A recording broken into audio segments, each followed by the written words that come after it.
Ayan guys, medyo nakatongga na nga yung Yard Lalabs ko, yung asawa ko guys.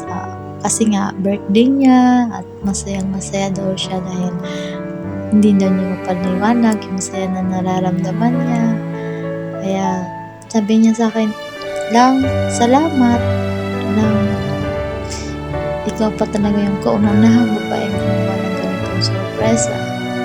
Alam mo lang, hindi ko akalain na sa'yo ko pa ito mararanasan. Hindi ako nag-expect. Alam mo lang, masaya ako dahil nakilala ko ka. Mahal na mahal kita lang.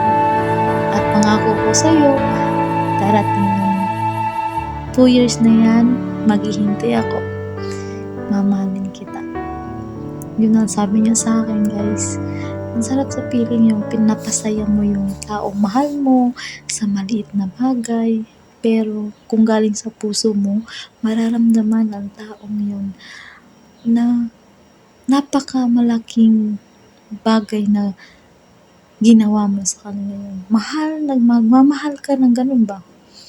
Kasi galing sa pagmamahal. Kaya ito, naiiyak yung asawa ko. Sabi niya, hindi niya daw na-expect talaga.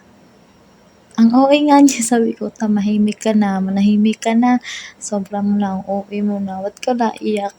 Sabi ko, wag kang umiyak kasi dapat maging happy ka.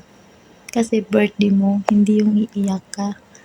Sabi niya, kasi lang, nakita ko lang to sa kaibigan ko. Ganyan din yung sitwasyon nila sa atin. Yung babae nasa Saudi, tapos sinurprise niya yung jowa niya. Naiyak nga ako dun lang. Kaya naalala ko lang na pwede palang mangyari sa akin yun.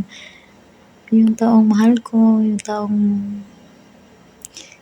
laging kong inaaway, yung pala yung magbibigay sa akin ng pagpapahalaga.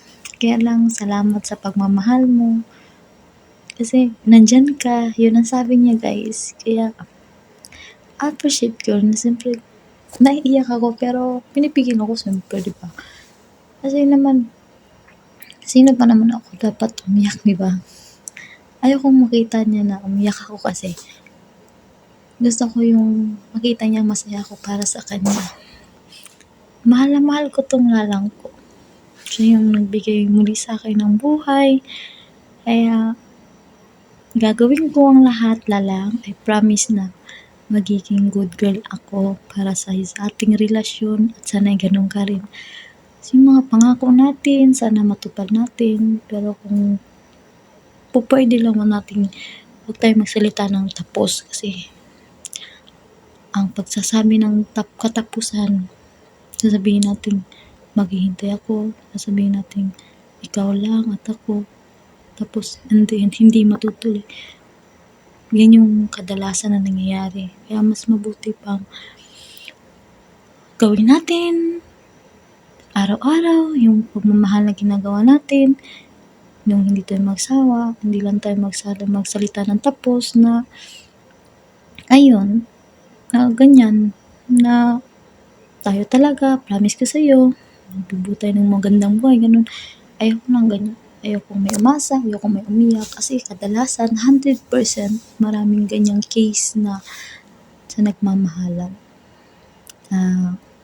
Kaya asawa ko, lagi mong tatandaan, first move ko pa lang yan, kasi nga mahal kita. At siyempre nagpapasalamat ako sa mga brad mo, sa pamangkin mo dahil nag-support sila sa akin sa plano ko. Pinagplanuhan talaga ito mabuti. Kaya I love you lalang ko. At nagpapasalamat ako sa Diyos at nakilala ko din sila kasi minsan lang din ang may ganong balae na tutulungan ka. Yun, I love you lalang ko. Mahal na mahal kita. Yun lang, huwag nang maiyak. Kasi, nagiging cute ka. Asawa ko. Para kang bata. Shush. Labi ko niyan. I love you, asawa ko. Sabi niyo, I love you too. Nakakalungkot naman isipin na. Basta, asawa ko, lagi mo tatandaan, I'm here for you. Mahal na mahal kita. Ah, sabay natin tuparin yung pangarap natin para sa pamilya natin, sa mga pamilya natin. Basta nandyan ka, nandito ako, ganun. Basta kung ano mga problema, sana iwasan nating lumala. Dapat mas unahin natin yung maging maayos ka agad. Huwag nating palalain pa. Bahalang magtampuhan. Basta walang hiwalayan. Ganun lang. Asawa ko yun ang makapagtutupad sa atin.